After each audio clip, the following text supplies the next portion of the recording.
ప్రభునామానికే మహిమ కలుగునుగాక.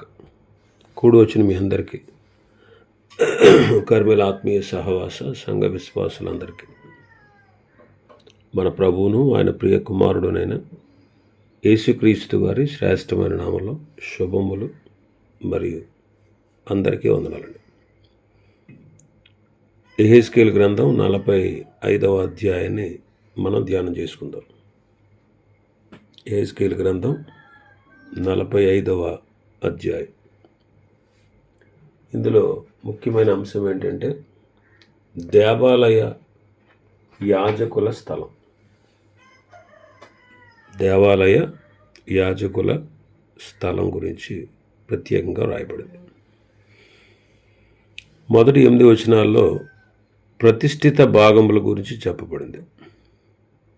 మొదటి వచనం, మీరు చీట్లు వేసి దేశమును విభాగించినప్పుడు భూమిలో ఒక భాగమును ప్రతిష్ఠితార్పణముగా యెహోవాకు ప్రతిష్ఠింపవలెను. దానికి 25,000 కొలకర్రల నిడివియు 10,000 కొలకర్రల వెడల్పును ఉండవలెను. ఈ సరిహద్దులన్నిటిలోగా నున్న భూమి ప్రతిష్ఠితమగును అంటుగా. ఇతర గోత్రాలకు ఇవ్వబడినట్లుగా ఆస్తి స్వాస్థ్యం యాజకులకు ఇవ్వబడలేదు. కానీ 1000 ఏండ్ల పరిపాలనా కాలంలో సాదోకు సంతతి వారికి ప్రత్యేకమైన స్థలము ఇవ్వబడుతుంది. ఇతర గోత్రాల వారికి ఇవ్వబడిన ప్రాంతాలు కూడా 47వ అధ్యాయంలో మనం చూస్తాం. ఇక్కడ మీరు చీట్లు వేసి దేశమును విభాగించినప్పుడు అంటున్నాడు, ఒక భాగాన్ని ప్రతిష్ఠిత అర్పణగా యెహోవాకు అర్పించాలి.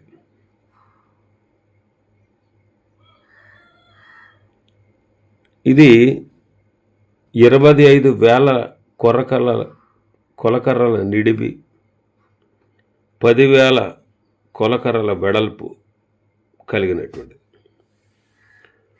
పూర్వకాలంలో ఇశ్రాయేలీలు కనాను దేశంలో ప్రవేశించినప్పుడు యెహోషువ కాలంలో చీట్ల ద్వారానే ఆ దేశాన్ని పంచుకున్నారు. మొదటిగా వారు ఇక్కడ యెహోవాకు ప్రతిష్ఠిత భాగమును ప్రత్యేకపరచాలి. మరి ఈనాడు విశ్వాసులైనటువంటి మనం ప్రతిష్ఠించవలసింది ఏంటి? ఈనాడు విశ్వాసులైన మనము ప్రతిష్ఠించవలసింది మన శరీరాన్ని. రోమాపత్రిక 12వ అధ్యాయం 1వ వచనం ప్రకారం, కాబట్టి సహోదరులారా, పరిశుద్ధమును దేవునికి అనుకూలమునైన సజీవ యాగముగా మీ శరీరములను ఆయనకు సమర్పించుకొనుడని దేవుని వాత్సల్యమును బట్టి మిమ్మల్ని బతిమాలుకొనుచున్నాను. ఇట్టి సేవ మీకు యుక్తమైనది. పరిశుద్ధముగా దేవునికి అనుకూలముగా సజీవ యాగంగా మన శరీరాలు ఆయనకు సమర్పించాలి.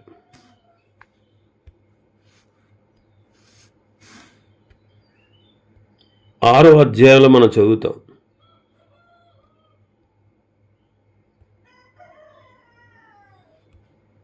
6వ అధ్యాయంలో రోమాపత్రిక 6వ అధ్యాయం 13వ వచనం నుంచి,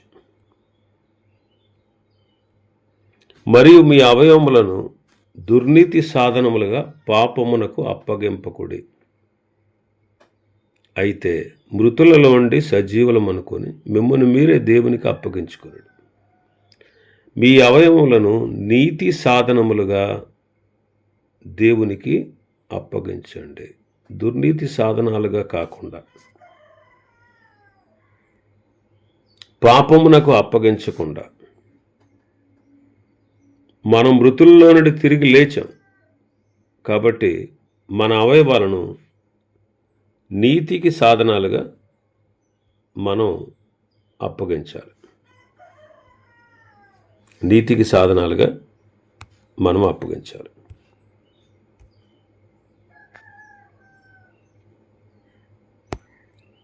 కాబట్టి నీతికి సాధనాలుగా మన అవయవాలను అప్పగించాలి. ప్రతిష్ఠించుట అంటే ఆయన అధికారానికి సంపూర్ణంగా మనం ఒప్పుకొనుట. సామెతల గ్రంథకర్త అంటాడు 3వ అధ్యాయంలో 5-6 వచనాలు మనం చూస్తే, నీ స్వబుద్ధిని ఆధారం చేసుకొనక నీ పూర్ణ హృదయముతో యెహోవా యందు నమ్మిక ఉంచుము, నీ ప్రవర్తన అంతటి యందు ఆయన అధికారమునకు ఒప్పుకొనుము, అప్పుడు ఆయన నీ త్రోవలను సరళము చేయును. మన ప్రవర్తన అంతటి యందు ఆయన అధికారానికి మనం ఒప్పుకోవాలి. ఇలాగూ మన శరీరాలను ప్రతిష్ఠించినప్పుడే మన ప్రవర్తన ఆయనకు యోగ్యమైనదిగా ఉంటుంది. పేతురు మొదటి పత్రిక 3వ అధ్యాయంలో 15-16 వచనాలు మనం చూస్తే, నిర్మలమైన మనస్సాక్షి కలిగిన వారమే మీలో నిరీక్షణను గూర్చి మిమ్మల్ని హేతువడుగు ప్రతి వానికి సాత్వికముతోను భయముతోను సమాధానము చెప్పుటకు ఎల్లప్పుడూ సిద్ధముగా ఉండి మీ హృదయముల యందు క్రీస్తును ప్రభువుగా ప్రతిష్ఠించుడి. అప్పుడు మీరు దేని విషయమై దుర్మార్గులని దూషింపబడదురో దాని విషయమై క్రీస్తునందు మీ సత్ప్రవర్తన మీద అపనంద వేయువారు సిగ్గుపడతారు. ఇంకా మన భాగంలోకి వస్తే,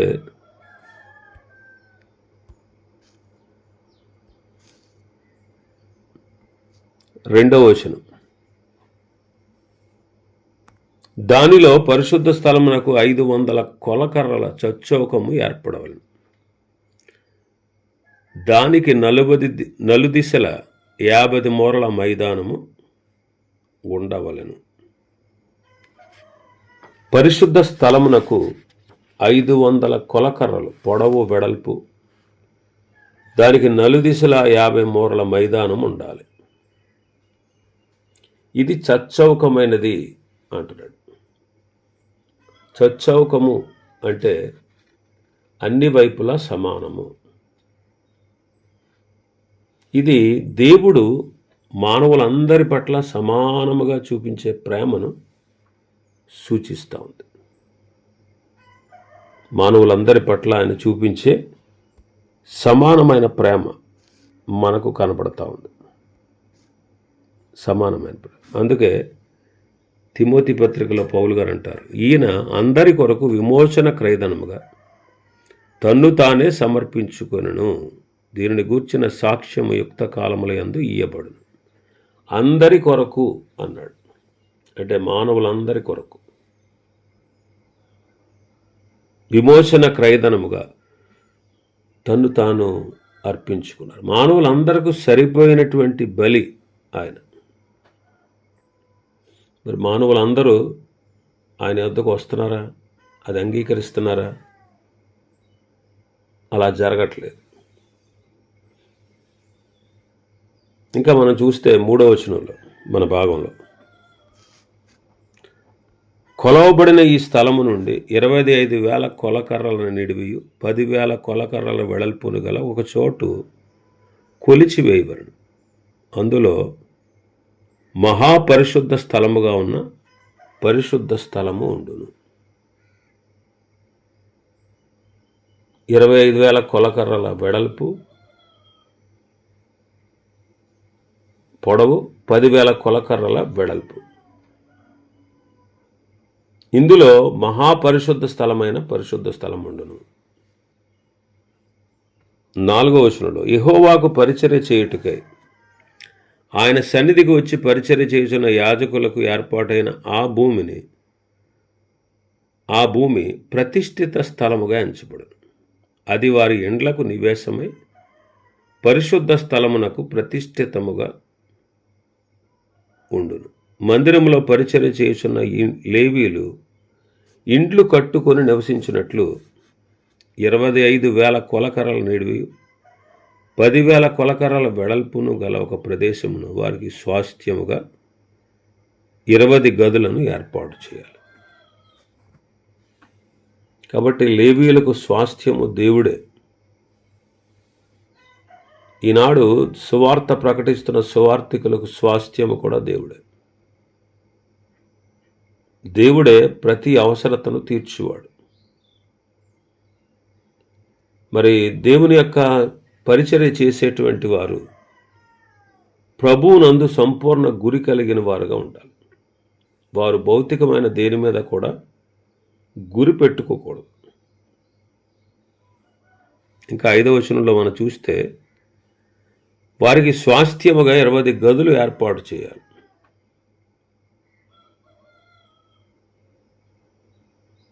ఇంకా 6వ వచనంలో చూస్తే మరియు పట్టణమునకు 5,000 కొలకర్రల వెడల్పును 25,000 కొలకర్రల నిడివియు గల ఒక ప్రదేశము ఏర్పాటు చేయబడును.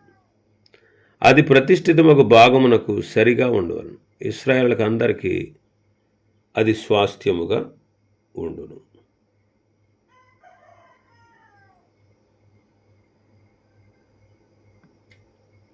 ఇందులో మనం చూస్తే 7వ వచనంలో మరియు ప్రతిష్ఠిత భాగమునకును పట్టణమునకు ఏర్పడిన ప్రదేశమునకు ఎదురుగా వాటికి పడమరగాను తూర్పుగాను ప్రతిష్ఠిత భాగమునకు పట్టణమునకు ఏర్పడిన దేశమునకు ఇరుపక్కల అధిపతికి భూమిని ఏర్పాటు చేయవలెను. పడమటి నుండి తూర్పు వరకు దానిని కొలవగా అది ఒక గోత్ర స్థానములకు సరిపడిన నిడివి గలదై ఉండవలెను. అధిపతి ఇక నా జనులను బాధింపగా వారి గోత్రములను బట్టి భూమి అంతయు ఇశ్రాయేలులకు నియమించినట్లు అది ఇశ్రాయేలు అతనికి భూస్వాస్థ్యముగా ఉండును.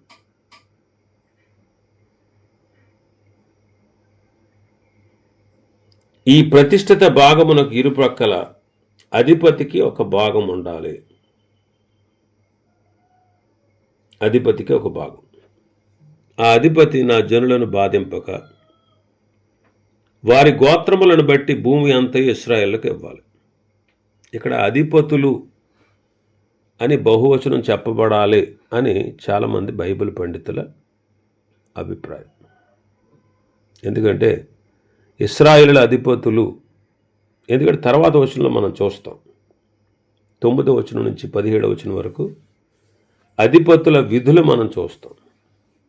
అందుకే చూడండి 9వ వచనంలో మరియు యెహోవా ఈ మాట సెలవిచ్చుచున్నాడు, ఇశ్రాయేలీల అధిపతులారా, మీరు జరిగించిన బలాత్కారము దోచుకుడిన దోపుడు చాలును.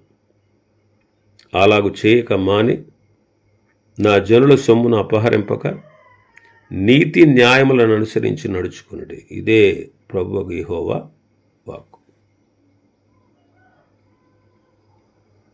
ఇక్కడ అధిపతులు అని బహువచనంలో మనం చూస్తున్నాం. వీరు ఇశ్రాయేలుల చరిత్రలో గత కాలంలో ఉన్నటువంటి అధిపతులు. గత కాలంలో ఉన్నటువంటి అధిపతులు అన్నమాట. వారు ప్రజలను దోచుకున్నారు. అయితే దేవుడు వారిని నీతి న్యాయాలు అనుసరించి నడుచుకోనమని చెబుతా ఉన్నాడు 9వ వచనంలో. నీతి న్యాయములు అనుసరించి నడుచుకోవాలి. మీకా గ్రంథం 3వ అధ్యాయం. మీకా గ్రంథం 3వ అధ్యాయం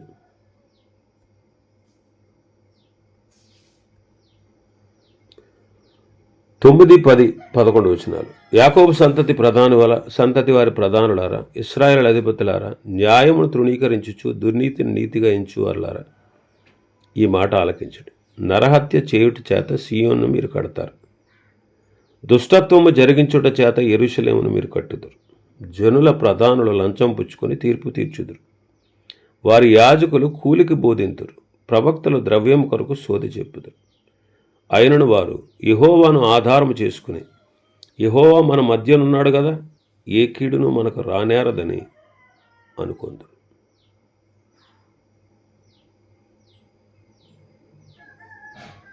వాళ్ళు చేయాల్సింది ఏంటో చెప్తున్నాడు ఆమోసు గ్రంథంలో. ఆమోసు గ్రంథం 5వ అధ్యాయం 21 నుంచి. మీ పండుగ దినములను నేను అసహించుకొనుచున్నాను, వాటిని నీచంగా ఎంచుచున్నాను. మీ వ్రత దినములలో కలుగు వాసన నేను ఆగ్రహింపనను. నాకు దహన బలులు నైవేద్యములు మీరు అర్పించినను నేను వాటిని అంగీకరింపను. సమాధాన బలులుగా మీరు అర్పించు క్రొవ్విన పశువులను నేను చూడను. మీ పాటల ధ్వని నా యొద్ద నుండి తొలగినీళ్ళి, మీ స్వరమండల నాదం వినుట నాకు మనస్సు లేదు. నీళ్లు పారినట్లుగా న్యాయము జరగనివ్వండి. గొప్ప ప్రవాహం వలె నీతిని ప్రవహింపనీయుడి అంటాడు. కాబట్టి నీతి, న్యాయాన్ని జరగనివ్వాలి, నీతిని అనుసరించి నడుచుకోవాలి. కానీ పూర్వకాలంలో ఉన్న అధిపతులు ఇశ్రాయేలీయులను దోచుకున్నారు. రాజులు ఎలాగా ఇశ్రాయేలును దోచుకుంటారో, సౌలును రాజుగా నియమించబడక ముందు దేవుడు సమూయేలు ద్వారా వారితో ఈ సంగతులన్నీ చెప్పాడు. అలాగే ఆహాబు అనేవాడు నాబోతు ద్రాక్ష తోటను దోచుకున్నాడు. ఇలాంటివి దేవుని దృష్టిలో సరి అయినవి కాదు. ఎందుకని? మన ప్రభువు నీతిగల న్యాయాధిపతి. ఆయన పిల్లలైనటువంటి మనము నీతి, న్యాయము, సమాధానము కలిగి ఉండాలి. ఇంకా 13-14 వచనాల్లో మన భాగంలో చూస్తే 13-14 వచనాలు 10వ వచనం నుంచి మనం చూస్తే, కరా త్రాసులను, కరా పడిని, కరా తూమును, ఒకటే పడి ఒకటే తూమును మీరు ఉంచుకొనవలను. తూము పందుములో 10వ పాలు పట్టునదై ఉండవలను. పందుము మీకు పరిమాణముగా ఉండవలను. తులం ఒక్కటికి 20 చిన్నముల ఎత్తును, అరవీసు ఒక్కటికి 20 తులముల ఎత్తును, 25 తులముల ఎత్తును, 15 తులముల ఎత్తును ఉండవలను. కాబట్టి వారు మోసం చేయకూడదు, ఇతరులను దోచుకొనకూడదు, ఇతరులకు అన్యాయాన్ని తలపెట్టకూడదు అని ప్రభువు వారికి హెచ్చరిక చేస్తున్నాడు. ఇంకా 13-14 వచనాల్లో వారు అర్పించవలసిన ప్రతిష్ఠిత అర్పణల గురించి మాట్లాడుతున్నాడు. 15వ వచనం నుంచి 17వ వచనం వరకు బలుల గురించి చెప్పబడ్డది. ఒకసారి చదువుదాం. ప్రతిష్ఠిత అర్పణలు ఈ ప్రకారముగా చెల్లింపవలను.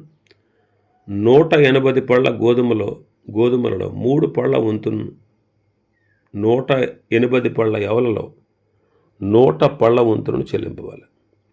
తైలము చెల్లించినది ఎట్లనగా 180 పళ్ళ నూనెలో పడియు 30 వంతును చెల్లింపవను. తూము 180 పళ్ళు పట్టున తగును. మరి ఇశ్రాయేలు నిమిత్తం ప్రాయశ్చిత్తము చేయుటకై నైవేద్యమునకును, దహన బలికిని, సమాధాన బలికిని, మంచి మేపు తగిలిన గొర్రెలలో మందకు 200లలో ఒకదానిని తేవలను. ఇశ్రాయేలీలలోని అధిపతికి చెల్లించవలసిన ఈ అర్పణం ఈ ప్రకారము తెచ్చుటకు దేశమునకు చేరిన జనులందరూ బద్దులైంది. పండుగలోను, అమావాస్య దినములలోను, విశ్రాంతి దినములలోను, ఇశ్రాయేలు కూడుకున్న నియామక కాలంలోను వాడబడు దహన బలులను, నైవేద్యములను, పానార్పణములను సరిచూచుట అధిపతి భారం. అతడు ఇశ్రాయేలు నిమిత్తం ప్రాయశ్చిత్తము చేయుటకై పాప పరిహారార్థ బలి పశువులను, నైవేద్యములను, దహన బలులను, సమాధాన బలి పశువులను సిద్ధపరుచుకొనబలను. ఇక్కడ అధిపతి ఇశ్రాయేలు నిమిత్తము ప్రాయశ్చిత్తము చేయడానికి అర్పించవలసిన బలులు చెప్పబడ్డాయి. పాత నిబంధనలో ఎన్నో బలులు అర్పించబడ్డాయి. అవి క్రీస్తు యొక్క బలికి ఛాయారూపాలుగా ఉన్నాయి. మరి మన ప్రభువైన యేసుక్రీస్తు వారు వచ్చి సదాకాలము నిలుచు బలిని అర్పించారు.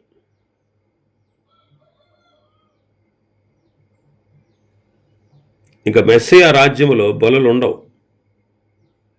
ఈ యెహెజ్కేలు గ్రంథంలో ఈ భాగంలో చెప్పబడిన బలులు మన ప్రభువైన యేసుక్రీస్తు వారు చేసిన బలికి సూచనగా ఉన్నదే అని చరిత్రకారులు ఒప్పుకుంటున్నారు. ఇంకా 18వ వచనం నుంచి 25వ వచనం వరకు పాప పరిహారార్థ బలులు, కొన్ని బలులు చెప్పబడ్డాయి.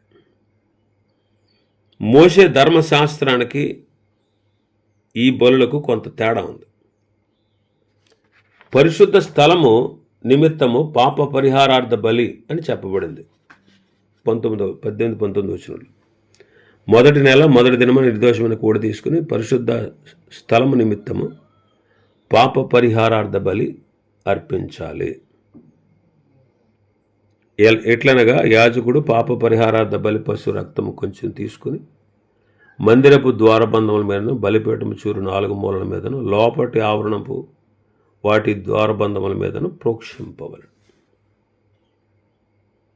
20వ వచనంలో తెలియక తప్పిపోయిన వారిని విడిపించుటకు చేయవలసిన ప్రాయశ్చిత్తం చెప్పబడింది. తెలియక తప్పిపోయిన వారిని విడిపించినట్లుగా మందిరమునకు ప్రాయశ్చిత్తము చేయుటకై నెల 7వ దినమందు అలాగూ చేయాలి.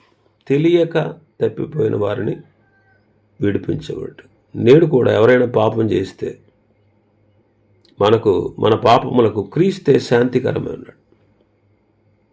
మన పాపములను మనం ఒప్పుకుంటే ఆయన మనల్ని క్షమించి పరిశుద్ధులుగా చేస్తాడు. 1 యోహాను పత్రిక 2వ అధ్యాయం 1వ వచనంలో, 1వ అధ్యాయం 9వ వచనంలో ఈ మాటలు చెప్పబడ్డాయి. 21లో పస్కా పండుగ ఆచరించాలి అని ఉంది.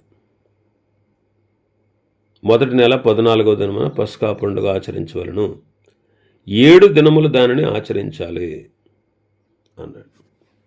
ఈనాడు మన పస్కా బలి పశువు ప్రభు అయిన యేసుక్రీస్తు. కాబట్టి ఆయనను మనం నిత్యము పవిత్రంగా ఆరాధించడమే పండగ అంటే. ఆయన నిత్యము మనం పవిత్రంగా ఆరాధించాలి. ఇంకా 22వ వచనంలో మనం చూస్తే, ఆ దినమున అధిపతి తనకును దేశమునకు చేరిన జనులందరికీ పాప పరిహారార్థ బలిగా ఒక ఎద్దును అర్పించాలి. అధిపతి తనకు దేశంలో ఉన్న జనులందరకు పాప పరిహారార్థ బలి అర్పించాలి. ఈ అధిపతి క్రీస్తు కాదు, మన ప్రభువైన యేసుక్రీస్తు వారు నిరంతరము పవిత్రుడు. ఆయన మన పాప పరిహారము కొరకు బలి అర్పించడానికి సరిపోయినవాడు. అందువల్ల ఒక్కసారి ఆ పని చేసి ఆయన ముగించాడు. పవిత్రుడు, నిర్దోషి, నిష్కల్మషుడు, పాపుల్లో చేరక ప్రత్యేకంగా ఉన్నవాడు, ఆకాశ మండలం కంటే మిక్కిలి హెచ్చైన ఇట్టి గొప్ప ప్రధాన యాజకుడు మనకు సరిపోయినవాడు. ఇంకా 25వ వచనంలో 23 నుంచి 25 వచనం వరకు మనం చూస్తే పర్ణశాలల పండుగ చెప్పబడింది. ఈ పర్ణశాలల పండుగ ఇశ్రాయేలీయుల ప్రయాణంలో దేవుడు చేసినటువంటి మేలులను తలపోసుకుంటూ చేసే పండుగ అన్నమాట. ఇశ్రాయేలీయులు తన ప్రయాణాల్లో దేవుడు చేసిన మేలును తలపోసుకుంటూ చేసినటువంటి పండుగ. కాబట్టి ఈ పండుగను ఆచరించాలి అంటారు. మనం కూడా పండుగను ఎలా ఆచరించాలి?